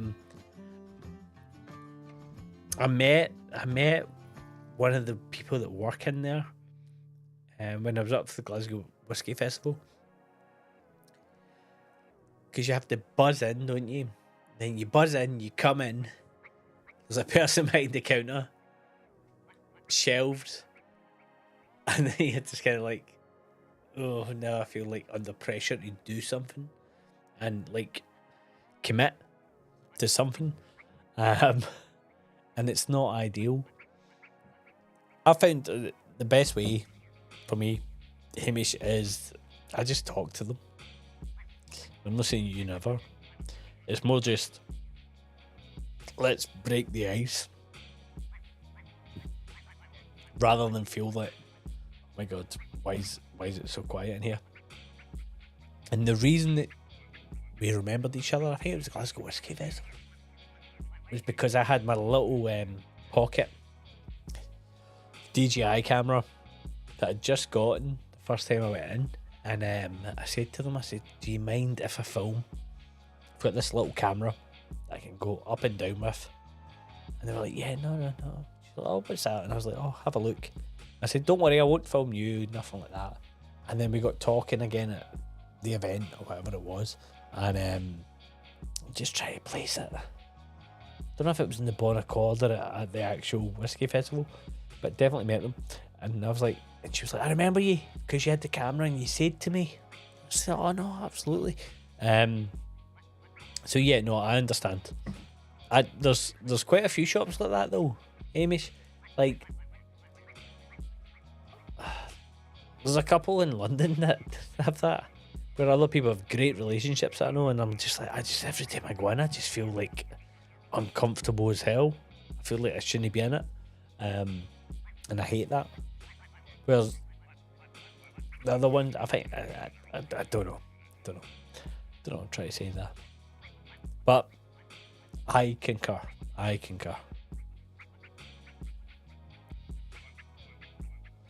But yeah, I can always use that I'm on a motorbike, so no what space in the boxes. It's just not to buy a bottle. But a wee chat is always fun. No, exactly, like,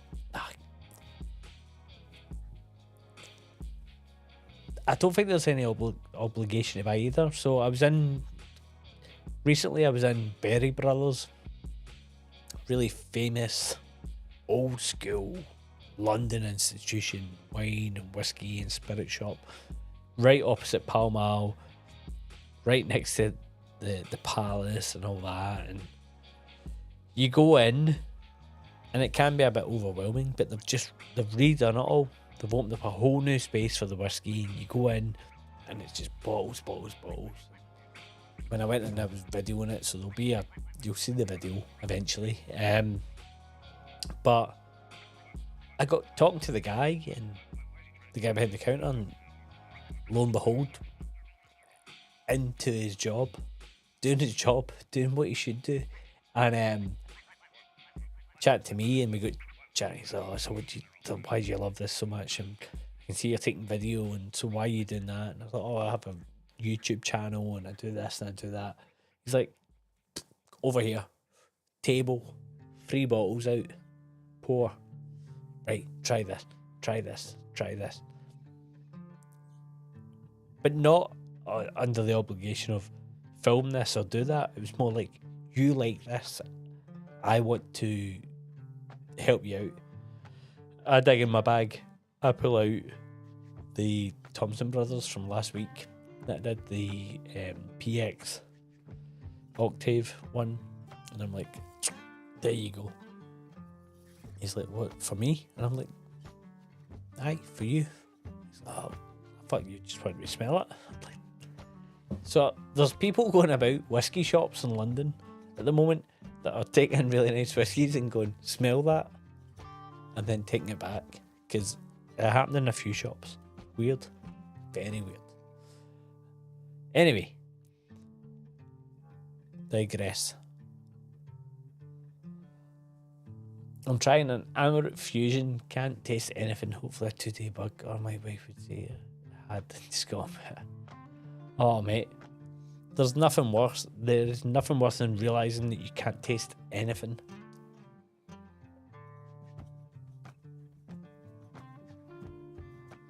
I posted mine when that happened. So way back when I tried to first start making YouTube videos, I did it under the banner Chiefs, and I had this great idea that Chiefs wasn't cool enough, and also Chiefs and loads of context. So I did it with an X. Way before Elon Musk decided that X was cool. So I made these videos. They're on the channel. They're great to watch. I'm a lot skinnier, a lot younger, more hair. It started COVID, and my first video was the Auchintosh, and in hindsight, yeah, I can understand why I couldn't smell anything. But on top of that, no, it turned out that's when I learned that I had COVID. Because I put my head in it. I'm like, I can't get anything out of this. Pause the recording. I go out the room. I get Tiger Balm. Can't smell Tiger Balm. I'm done. Read the notes on the back of the bottle. and then pretend, as you do.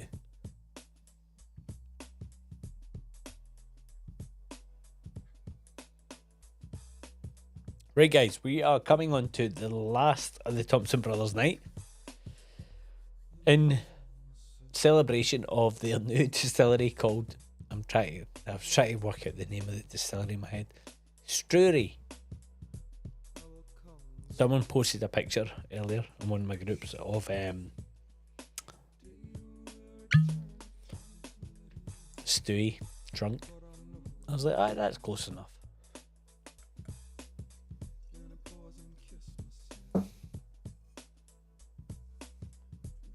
So it's the Highland Park 15.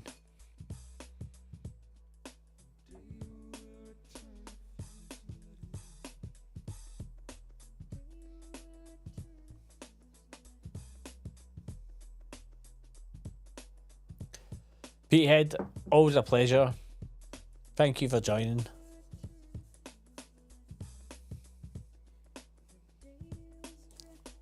Just viewing the other chat.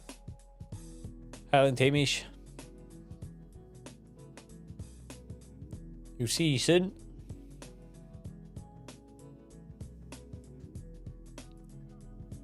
Davis is back. Craig. Guys, we've got 10 more minutes left, so don't worry, we won't be too long. But Frank, always a pleasure. Appreciate your company and your support.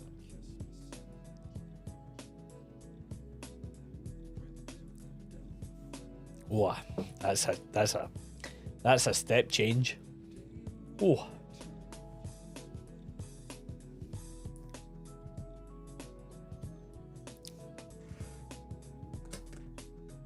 Some say there was some smoke in that. But yeah, I don't know if I get the peatiness. Not too sure.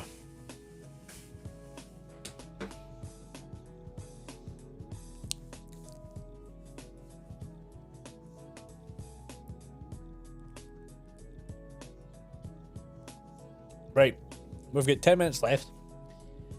It's been an up and down chat in terms of like optimism, pessimism, but let's end it optimistic.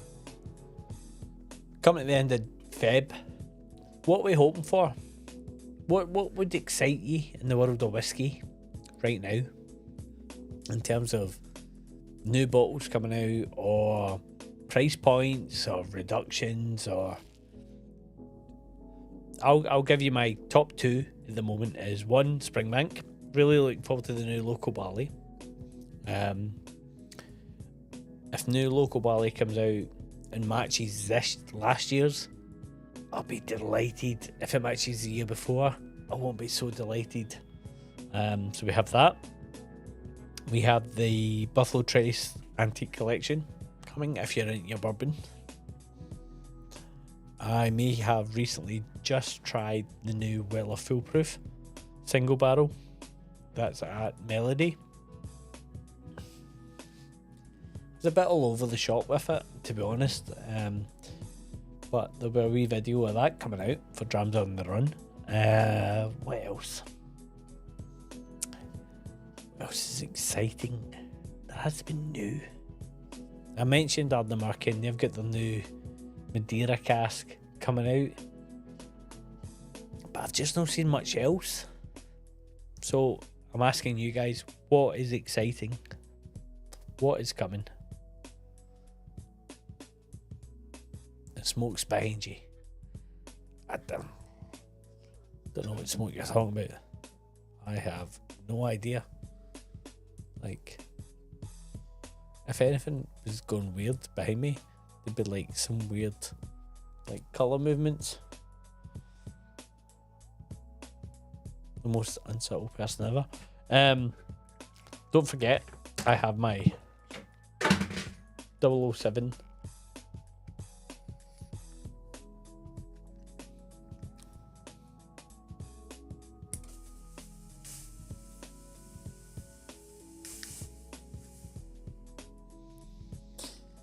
There'll be a date that this comes in. It's the most ridiculous Christmas present ever.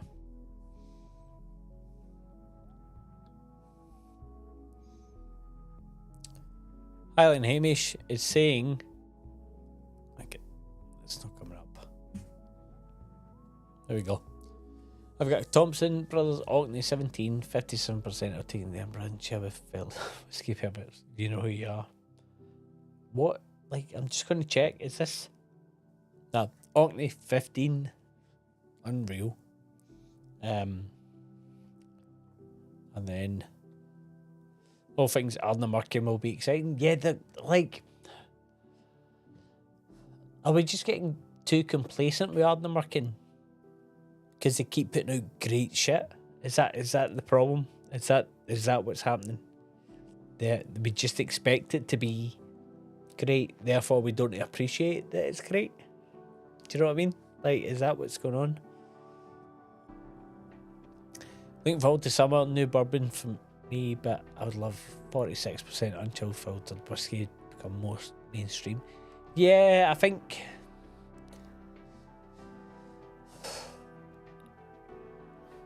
it's a combination of timing, isn't it, and logistics. But what, 2025, 2027, maybe? Maybe before we could maybe expect it. Like, I'm not a complete snob when it comes to chill filtered and coloured, to be honest.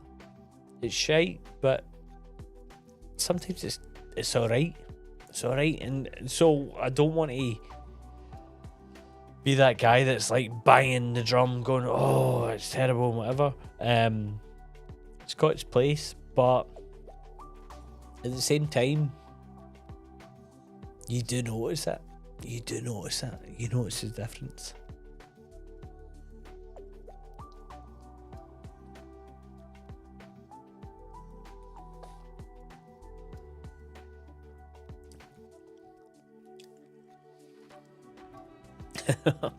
The step change.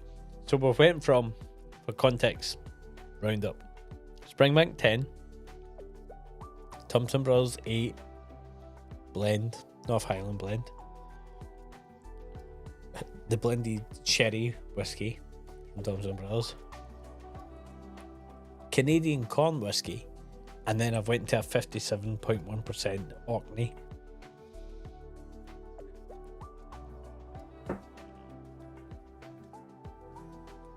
I feel like I should be that gift, like, game over, man, game over.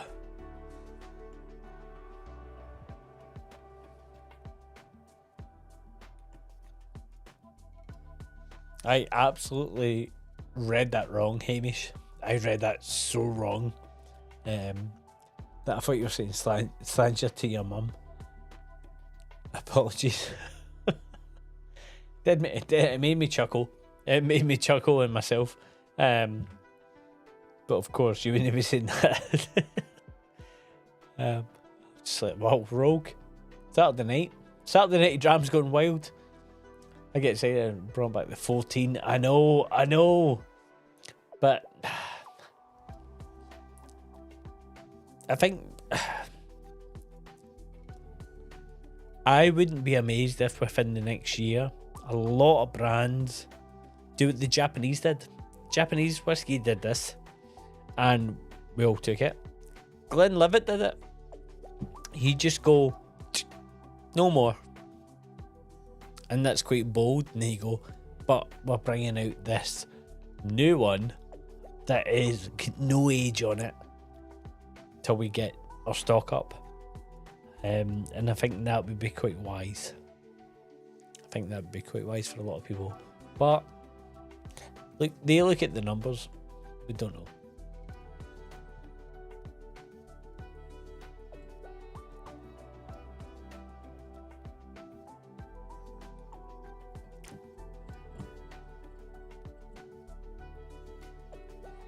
Well, guys, just want to say massive thank you for joining me in this impromptu stream. I come on, I chat about whiskey. I enjoy that you enjoy me chatting about whiskey, and I enjoy listening to you guys, reading about you guys talk about whiskey. So all that's left to say is cheers. New video tomorrow.